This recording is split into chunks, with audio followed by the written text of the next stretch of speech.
Pour parler de l'évolution du marché, on doit d'abord distinguer les réseaux et le marché de détail de fourniture. Pour ce qui concerne les réseaux, nous avons deux réseaux de distribution qui sont gérés par Cybelga pour ce qui concerne l'électricité et le gaz et un réseau de transport régional géré par Elia. Globalement, ces réseaux ont la capacité suffisante, comme pour les années précédentes, pour offrir une qualité de fourniture selon les normes en vigueur. Pour ce qui concerne le marché de détail, il est en consolidation, malgré les opérations d'acquisition et de fusion qui ont touché quelques fournisseurs. Le nombre de fournisseurs actifs à Bruxelles reste constant.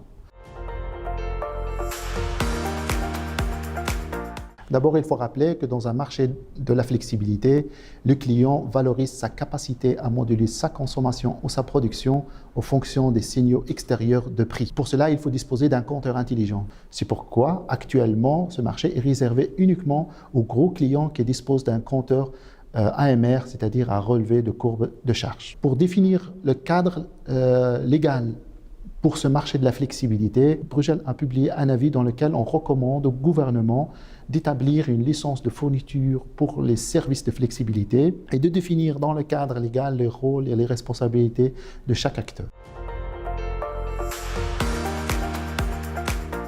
Pour préparer correctement cette nouvelle mission de Bruxelles, nous avons d'abord renforcé notre département par un nouveau conseiller qui est expert dans le secteur de l'eau. Avant cela, nous avons mené une étude comparative des différents indicateurs de performance dans 5 villes européennes. Et nous avons aussi commencé les discussions avec les opérateurs du secteur. Et très bientôt, on va commencer une étude prospective sur l'analyse du fonctionnement général du secteur de l'eau à Bruxelles.